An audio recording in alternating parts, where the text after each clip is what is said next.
കഴിഞ്ഞ 15 വർഷമായിട്ട് ചുവന്ന കോട്ടയായി തുടരുകയാണ് തവനൂർ മണ്ഡലം.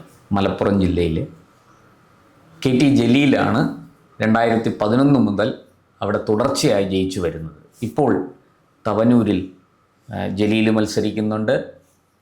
UDFന് വേണ്ടി കോൺഗ്രസിൻ്റെ DCC പ്രസിഡന്റ് ജോയ് മത്സരിക്കുന്നുണ്ട്. BJPക്ക് വേണ്ടി രവി തേലത്ത് മത്സരിക്കുന്നുണ്ട്. എന്താണ് തവനൂരിലെ ഇപ്പോഴത്തെ സാഹചര്യം? എന്താണ്? തവനൂർ പല കാരണങ്ങൾ കൊണ്ടും ഈ 2026 ശ്രദ്ധ ആകർഷിക്കുന്ന ഒരു മണ്ഡലമാണ്. ആദ്യം നമുക്ക് ജലീലിൽ നിന്ന് തുടങ്ങാം. അദ്ദേഹം സിറ്റിംഗ് MLA ആണ് അവിടെ. 2006 ഏതാണ്ട് 40 വയസ്സിനോടടുപ്പിച്ച് നിന്ന ജലീൽ ആദ്യമായി നിയമസഭയിലേക്ക് വരുമ്പോൾ സാക്ഷാൽ കുഞ്ഞാലിക്കുട്ടി സാഹിബിനെ തോൽപ്പിച്ചുകൊണ്ടാണ്. അന്ന് അദ്ദേഹത്തിന് ഏതാണ്ട് ഒരു 60 വയസ്സോളം ഉണ്ടായിരുന്നു. ഇന്ന് അതേപോലെ സാഹചര്യമാണ് തവനൂരിൽ 2026 നിൽക്കുമ്പോൾ VS ജോയ്, ജോയ് മത്സരിക്കുന്ന സമയത്ത് അദ്ദേഹത്തിൻ്റെ പ്രായം ഏതാണ്ട് 40 അടുപ്പിച്ചാണ്. ഇന്നിപ്പോൾ ജലീലിൻ്റെ പ്രായം ഏതാണ്ട് 60 അടുപ്പിച്ച് വന്നിരിക്കുന്നു. 2006 കുറ്റിപ്പുറം മണ്ഡലത്തിൽ കുറ്റിപ്പുറം മണ്ഡലത്തിൽ മുസ്ലിം ലീഗിൻ്റെ എല്ലാമായ സാക്ഷാൽ കുഞ്ഞാലിക്കുട്ടി സാഹിബിനെ മലർത്തിയടിച്ചുകൊണ്ടാണ് അന്ന് ആഞ്ഞടിച്ച ഒരു VS തരംഗമുണ്ട്. അതെ, അന്ന് ഐസ്ക്രീം കേസൊക്കെ വലിയ രീതിയിൽ ചർച്ചയായി. അത് കുഞ്ഞാലിക്കുട്ടി സാഹിബിനെതിരെ വലിയ ആക്ഷേപങ്ങളും ആരോപണങ്ങളും ഒക്കെ ഉയർന്ന് അദ്ദേഹം മന്ത്രിസ്ഥാനം വരെ രാജിവെച്ച് മന്ത്രിസഭയിൽ നിന്ന് മാറി നിന്ന ഒരു സാഹചര്യമൊക്കെ ആയിരുന്നു. അന്ന് ജലീൽ കൃത്യമായിട്ട് 2006 അദ്ദേഹത്തെ വീഴ്ത്തി അവിടെ നിന്ന് ജയിച്ചു വന്നു. പിന്നീടാണ് 2011 ഈ മണ്ഡലം രൂപമാറ്റം വന്ന് തവനൂരായി മാറുന്നത്. കുറ്റിപ്പുറം മാറുകയും തവനൂരാകുകയും ചെയ്തു. പക്ഷേ 2011 16 ഒക്കെ നല്ല ഭൂരിപക്ഷം നേടിയ ജലീൽ പക്ഷേ 2021 കടന്നുകൂടുകയായിരുന്നു. ആ കോവിഡ് പ്രതിസന്ധിയെ മുതലാക്കിക്കൊണ്ട് ശ്രീമാൻ ജലീൽ കടന്നുകൂടുകയായിരുന്നു. ആ ഒരു സാഹചര്യം വെച്ചുകൊണ്ടാണ് 2026 കാര്യങ്ങൾ ജലീലിന് അനുകൂലമാണോ പ്രതികൂലമാണോ എന്ന ചോദ്യം ഉയരുന്നത്. അവിടെ 2021 കടന്നുകൂടുക തന്നെയായിരുന്നു. 2500 ചില്ലുവാൻ വോട്ടുകൾക്കാണ് അവിടെ. പക്ഷെ അവിടെ ഒരു സാഹചര്യം കൂടി അന്നുണ്ടായിരുന്നു.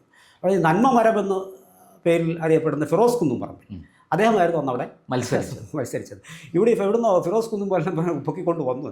അവിടെ ഒരുപാട് ആരോപണങ്ങൾ. ലീഗാണ് അദ്ദേഹത്തെ നിർത്തിയത്. അതെ, അത് എന്ത് തന്നെയായാലും നന്മമരം അവസാനം പെട്ട പാട് നമ്മൾ അറിഞ്ഞതാണ്. അപ്പോൾ ഇങ്ങനെ ഒരു എന്താണ് ഇത് രാഷ്ട്രീയക്കാരനല്ലാത്ത ഒരാളെ കൊണ്ടുവന്നപ്പോൾ തവനൂരിലെ ജനങ്ങൾ അവിടെ ഒന്ന് ചിന്തിച്ചു. അവിടെ നമ്മൾ രാഷ്ട്രീയം എത്ര കണ്ട് ഞാൻ ആരും മോശപ്പെടുത്തി പറയുന്നതല്ല. അത് LDFിലാണെങ്കിലും UDFിലാണെങ്കിലും ലീഗിലായാലും BJPയിലായാലും ചില ആൾക്കാരെ നമ്മൾ പുറത്തു നിന്ന് കൊണ്ടുവരുന്ന സമയത്ത് അവരുടെ ബാക്ക്ഗ്രൗണ്ട് കൂടി നമ്മൾ നോക്കണം. അപ്പോൾ സംശയത്തിന് അതീതരായിരിക്കണ്ടേ? നമ്മുടെ ജനപ്രതിനിധിയല്ലേ. ഇപ്പോൾ പല ആൾക്കാരുടെയും പേര് അങ്ങനെ പറഞ്ഞാൽ ഇവരെല്ലാം സംശയത്തിന് അതീതരാണോ എന്ന് ചോദിച്ചാൽ പലരും അല്ല. അതിപ്പോൾ മുഖ്യമന്ത്രി പോലും ഇങ്ങോട്ട് എടുക്കേണ്ടി വരും. അപ്പോൾ അത്തരം സാഹചര്യങ്ങളൊക്കെ മാറ്റി നിർത്താം. സീസറിന്റെ ഭാര്യയും സംശയത്തിന് അതീതരായിരിക്കും. പക്ഷേ ഇവിടെ വരുന്നത് ഒരാളെ തോൽപ്പിക്കാൻ മറ്റ് പാർട്ടികൾ എവിടെ നിന്നെങ്കിലും എപ്പോഴും സംശയത്തിൻ്റെ ദൃഷ്ടിയിൽ ഉള്ള ഒരാളിൻ്റെ പൊക്കിക്കൊണ്ടുവരിക. അങ്ങനെ കുന്നുംപറമ്പ് പൊക്കിക്കൊണ്ടുവന്നു.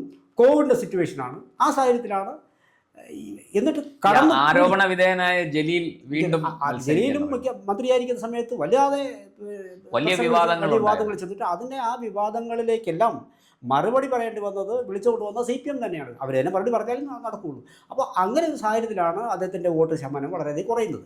ഇന്നത്തെ സാഹചര്യം എന്ന് പറയുന്നത് അന്ന് ഫിറോസ് കുന്നുംപറമ്പിലായിരുന്നു, ഇഫ്തിഖാറിനായിരുന്നു അടുത്ത 2016. ഇവിടെ ഞാൻ പറഞ്ഞു വരുന്നത് സ്വാഭാവികമായിട്ടും ഇക്കുറി ജലീലിലേക്ക് മാത്രമായി ഒരു സമുദായത്തിൻ്റെ വോട്ട് ചിലപ്പോൾ ചെന്നുവിടാനുള്ള സാധ്യതയാണ് ഈ പറയുന്നത്. അങ്ങനെ വരണമെന്ന് നിർബന്ധമൊന്നുമില്ല. പക്ഷെ നല്ല ഊർജ്ജസ്വലമായ മനുഷ്യനാണ് തൊട്ടപ്പുറത്തുള്ള ജോയി എന്ന് പറയുന്നത്. അപ്പോൾ ഈ നന്മമരം പിടിച്ച വോട്ടുകൾ അധികം ജോയിക്ക് പിടിക്കാൻ കഴിയുമോ ഇല്ലയോ എന്നുള്ളതാണ് മറ്റൊരു ഉയരുന്ന ചോദ്യം. ഇവിടെ ഒരു 7 പഞ്ചായത്തുകളിൽ ഇപ്പോൾ എന്താണ് പഞ്ചായത്തും ഭരിക്കുന്നത് UDF. എടപ്പാട്, തവനൂർ, മംഗലം, അങ്ങനെ തൃപ്രങ്ങോട്, വട്ടംകുളം, പുറത്തു, ഇങ്ങനെ 7. അപ്പോൾ ഇതെല്ലാം UDFിൻ്റെ കയ്യിലിരിക്കുന്നുണ്ട്. അപ്പോൾ അത് നല്ല ഒരു സാധ്യത UDFിന് ഉണ്ട് താനും. സാർ, അത് മാത്രമല്ല, ഇത് ഈ 7 മണ്ഡലങ്ങളും UDFിൻ്റെ കൈവശമാണ്. UDF ഭരിക്കുന്നു എന്ന് മാത്രമല്ല, BJP അവിടെ പല വാർഡുകളും ജയിച്ചിട്ടുണ്ട്. അതെ, മാത്രമല്ല BJPക്ക് നേരത്തെ 9,000 വോട്ട് കിട്ടിയിരുന്ന, ഏതാണ്ട് 10,000-നടുത്ത് വോട്ട് കിട്ടിയിരുന്ന സ്ഥലത്ത് ഇപ്പോൾ 20,000 വോട്ടുണ്ട് BJPക്ക്. നിരവധി വാർഡുകൾ ജയിച്ചിരിക്കുന്നു. വാസ്തവത്തിൽ BJP-യുടെ വിജയമാണ് LDF-നെ അവിടെ ബാധിച്ചത് എന്ന് വേണമെങ്കിൽ പറയാം നമ്മൾ. അല്ല, ഇതിനകത്ത് ഒരു വിഭാഗത്തിൻ്റെ വോട്ട് എന്തായാലും BJP-ക്ക് കിട്ടില്ല. അപ്പോൾ പിന്നെ അത് പിന്നെ UDF-നും LDF-നും ആയിട്ട് ഡിവൈഡ് ചെയ്ത് പോവുകയുള്ളൂ. അപ്പോൾ അങ്ങനെ കൊടുക്കുന്ന വോട്ടുകളാണ് BJP സ്വാഭാവികം പിടിക്കാൻ പറ്റുന്നത്. എന്തായാലും BJP സാന്നിധ്യം ഉണ്ട് അവിടെ. പക്ഷേ വളരെ കൃത്യമായിട്ട് അവിടെ നമുക്ക് എടുത്തു പറയാം, ഹിന്ദു വോട്ട് BJP കാര്യമായിട്ട് പിടിച്ചു തുടങ്ങി. ഒരു പോളറൈസേഷൻ ഉണ്ടാവുമല്ലോ. അത് ആ ഹിന്ദു വോട്ട് വാസ്തവത്തിൽ അവിടെ CPM വോട്ടാണ്, അത് ജലീലിന് കിട്ടിക്കൊണ്ടിരുന്ന വോട്ടാണ്, അത് നഷ്ടപ്പെട്ടു എന്നാണോ നമ്മൾ കരുതുന്നത്? നഷ്ടപ്പെടും. ചുരുക്കം ചില വോട്ടുകൾ UDF-ൽ നിന്നും സ്വാഭാവികം ഉണ്ടാവും. കൂടുതൽ അത് LDF-ൽ നിന്ന് വരികയാണ് സ്വാഭാവികമായിട്ട്. അപ്പോൾ ഇക്കുറി അത്ര എളുപ്പമല്ല. അല്ല, നമ്മൾ ലോക്സഭാ തെരഞ്ഞെടുപ്പും തദ്ദേശ തെരഞ്ഞെടുപ്പും എടുത്ത് നോക്കിയാൽ അവിടെ UDF-ന് തന്നെയാണ് മേൽക്കൈ. ഉറപ്പായും UDF-ന് 2024 ലോക്സഭാ തെരഞ്ഞെടുപ്പ് എടുത്ത് നോക്കുമ്പോൾ ഉറപ്പായും തന്നെ അവർ പിന്നെ തവനൂർ മണ്ഡലം എടുത്ത് നോക്കുമ്പോൾ അവിടെ നല്ല മേൽക്കൈ പിന്നെ UDF ഉണ്ട്. അപ്പോൾ ആ മേൽക്കൈ മാത്രമല്ല, ഇതിനകത്ത് 17,000-ലധികം വോട്ടുകൾക്കാണ് UDF അവിടെ മുന്നിൽ നിൽക്കുന്നത്. ഈ തദ്ദേശ സ്വയംഭരണ സ്ഥാപനങ്ങളിലേക്ക് വന്ന തെരഞ്ഞെടുപ്പിൽ നോക്കുമ്പോൾ അവിടെയും ഏതാണ്ട് ഒരു 10,000-ഓളം വോട്ടുകൾക്ക് പിന്നെ UDF മുന്നിലാണ്. ഈ കണക്കുകൾ വെച്ച് നോക്കുമ്പോൾ സ്വാഭാവികമായിട്ടും വലിയ വെല്ലുവിളി തന്നെയാണ്. UDF-ന് ജോയിയെ നിർത്തി അവിടെ മേൽപ്പറഞ്ഞ സമുദായത്തിൻ്റെ ഒക്കെ വോട്ടുകൾ നേടിയെടുക്കാനും കൂടിയുള്ള സാഹചര്യം സൃഷ്ടിക്കപ്പെട്ടാൽ വളരെ നല്ലത്. പൊതുവേ ഭരണവിരുദ്ധ വികാരം ഒരു വശത്ത് ശക്തമാണ്. രണ്ട് ന്യൂനപക്ഷങ്ങൾ ഇക്കുറി UDF-ലേക്കാണ് ക്രോഡീകരിച്ചിരിക്കുന്നത്. അതെ. അപ്പോൾ അവരുടെ വോട്ടുകൾ UDF-ൽ കേന്ദ്രീകരിക്കുകയും ഭരണവിരുദ്ധ വികാരം വളരെ ശക്തമായിട്ട് ആഞ്ഞടിക്കുകയും BJP-യുടെ കടന്നുവരവ് ഹിന്ദു വോട്ട് ബാങ്കിൽ, CPM-ന് കിട്ടിക്കൊണ്ടിരുന്ന ഹിന്ദു വോട്ട് ബാങ്കിൽ ഒരു വിള്ളലുണ്ടാക്കുകയും ചെയ്യുമ്പോൾ തീർച്ചയായിട്ടും അത് LDF-ന് ഒട്ടും സുഖകരമല്ല കാര്യങ്ങൾ എന്ന് തന്നെയല്ല. അങ്ങനെയല്ല, അപ്പോൾ ഭരണവിരുദ്ധ വികാരമുണ്ട് എന്ന് പരോക്ഷമായി സമ്മതിക്കുന്ന ഒരു സാഹചര്യം ഉള്ളതുകൊണ്ട് തന്നെയാണ് CPM അവരുടെ എല്ലാ കാര്യങ്ങളും കാറ്റിപ്പുറത്തി ഘടകകക്ഷികളെ കാര്യം പോട്ടെ, ജയസാധ്യത മാത്രമാണ് മുന്നിൽ എന്ന് പറഞ്ഞുകൊണ്ട് ഇപ്പോൾ ഈ എഴുത്തും വായനവുമായി തട്ടി വിളിച്ച് ഉണർത്തിക്കൊണ്ട് വരുന്നതിന് കാരണം എന്ന് പറയുന്നത് ഇനി നീയെ നിന്നാൽ രക്ഷയുള്ളൂ എന്ന് പറഞ്ഞു. മറ്റൊരാളെ കണ്ടെത്താൻ കഴിഞ്ഞിരുന്നെങ്കിൽ ജലീലിന് സീറ്റ് കിട്ടില്ലായിരുന്നു.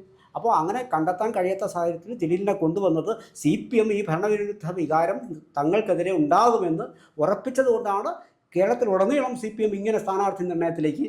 സിറ്റിംഗ് MLA-മാർ തന്നെ മത്സരിക്കട്ടെ. അതെ അതെ, നമുക്ക് അപൂർവം ചില സ്ഥലങ്ങളിൽ കടന്നപ്പള്ളിയുണ്ട്, ഘടകകക്ഷിയാണെങ്കിലും ശശീന്ദ്രനുണ്ട്. ഇനി അല്ല, അവിടെ ഒന്നും പ്രായം ബാധകമല്ല.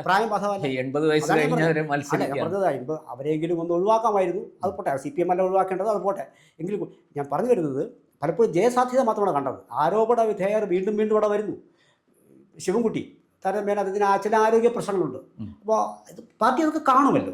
ഇത്രയും നാളും പാർട്ടിയോടൊപ്പം നിന്നാണ്, പാർട്ടിക്ക് വേണ്ടി എല്ലാ കാര്യങ്ങളും ചെയ്ത ഒരാളാണ്. സ്വാഭാവികമായിട്ട് പാർട്ടി മാറ്റി തരുന്നില്ല. പക്ഷേ എന്തുകൊണ്ട് വീണ്ടും ശിവൻകുട്ടി എന്ന് ചോദിച്ചാൽ അവിടെയും ഓപ്ഷൻ ഇല്ല എന്നുള്ളതാണ്. അപ്പോൾ അങ്ങനെ ഒരു ഓപ്ഷൻ ഇല്ലാതെയാണ് ഇവിടെ തവനൂരിൽ ജലീലിലേക്ക് ചെന്നെത്തി നിൽക്കുന്നത്. പക്ഷേ സാഹചര്യങ്ങൾ തദ്ദേശ സ്വയംഭരണ സ്ഥാപനത്തിലെ തിരഞ്ഞെടുപ്പ് വെച്ച് നോക്കിയാലും ലോക്സഭയിലുള്ള വെച്ച് നോക്കിയാലും ഭരണവിരുദ്ധ വികാരത്തിൻ്റെ അടിസ്ഥാനത്തിൽ കിട്ടുന്ന വോട്ടുകൾ നോക്കിയാലും ഇനി അതിൻ്റെ സാധ്യത ഒരുപക്ഷെ കണ്ടുകൊണ്ടാണ് ഇതിനകത്ത് പിന്നെ CPM വല്ലാതെ ഭയക്കുന്നുണ്ട്.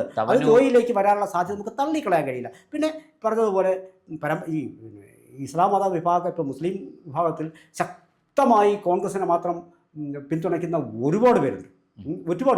അല്ല, ഇക്കുറി നമ്മളെ കേരളത്തിൽ പൊതുവെ തദ്ദേശ തെരഞ്ഞെടുപ്പും ലോക്സഭാ തെരഞ്ഞെടുപ്പിന് ശേഷം തദ്ദേശ തെരഞ്ഞെടുപ്പ്, ഇത് രണ്ടും നമ്മൾ പരിശോധിക്കുമ്പോൾ വലിയ രീതിയിൽ മുസ്ലിം വോട്ട്, ക്രിസ്ത്യൻ വോട്ടും അതെ, അതിപ്പോൾ നമ്മൾ എറണാകുളം ഇടുക്കിയൊക്കെ നമുക്ക് പരിശോധിച്ചാൽ മനസ്സിലാവും.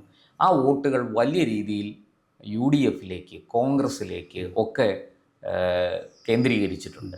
അത് CPM-ന് വളരെ കൃത്യമായി മനസ്സിലായി. അതുകൊണ്ടാണല്ലോ ഈ നഷ്ടപ്പെട്ട ഹിന്ദു വോട്ട് ബാങ്ക് തിരിച്ചു പിടിക്കാൻ വേണ്ടിയിട്ട് അവർ ജമാഅത്ത് ഇസ്ലാമിയുടെ വിഷയമൊക്കെ കൊണ്ടുവന്നത് അങ്ങനെയാണല്ലോ. അത് നമുക്ക് ആ ചർച്ചകൾ ധാരാളം നടന്നതാണ് കേരളത്തിൽ.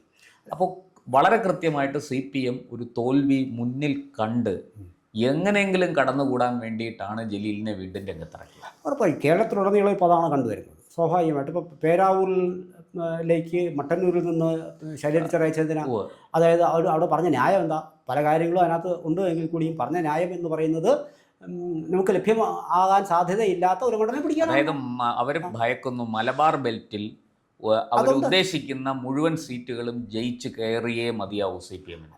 അത് ഇതൊരു ഡൂ ഓർ ഡൈ സിറ്റുവേഷനിൽ സ്വാഭാവികമായും സംഭവിക്കാവുന്ന ഒരു കാര്യമാണ്. അതാണ് CPM ചെയ്തുകൊണ്ടിരിക്കുന്നത്. ഇവിടെ കാരണങ്ങൾ പലതും നോക്കുമ്പോൾ LDFന് ചെറിയൊരു തട്ട് ഇത്തവണ കിട്ടാനുള്ള സാധ്യതയുണ്ട്. അതുകൊണ്ട് തന്നെയാണ് ജലീൽ വന്നിട്ടുള്ളതും അതിനെ മറികടക്കാനുള്ള സാഹചര്യം UDFന് താൽക്കാലികമായി കണക്കുകളിൽ മാത്രമല്ല സാഹചര്യങ്ങളിൽ കൂടിയും പോലും ഉണ്ട്. അതുകൊണ്ടാണ് ഈ ജോയി BJP ഒരുപക്ഷെ നില അല്പം കൂടിയൊക്കെ മെച്ചപ്പെടുത്തിയേക്കാം. കാരണം ജയിച്ചില്ലെങ്കിലും വോട്ടിടാമെന്നുള്ള മാനസികാവസ്ഥ അവിടുത്തെ ആൾക്കാർക്ക് ഉണ്ടായിട്ടുണ്ട്. കേരളത്തിൽ പലയിടങ്ങളിലും ഉണ്ടായിട്ടുണ്ട്. അങ്ങനെ ഒരു വോട്ട്, അതായത് നമ്മുടെ ഒരു രാഷ്ട്രീയ എതിരാളിയെ തോൽപ്പിക്കാൻ വേണ്ടി മറുവിഭാഗത്തിന് വോട്ട് കൊടുക്കുന്ന പതിവിനിയില്ല. വളരെ കൃത്യമായിട്ട് നമ്മൾ തോറ്റാലും ശരി നമ്മുടെ വോട്ട് പിടിക്കുക. അപ്പം അങ്ങനെ ഒരു ചിന്തയിലേക്ക് BJPയുടെ അംഗങ്ങൾ പോകുന്ന സാഹചര്യത്തിലാണെങ്കിൽ ഈ വോട്ട് ഇനി അവിടെ കിട്ടും. മറിച്ച് ഇവിടെ ജോയിക്കുള്ള വിദ്യാസാധ്യത ഒട്ടും നമുക്ക് കുറച്ച് കാണാൻ കഴിയില്ല.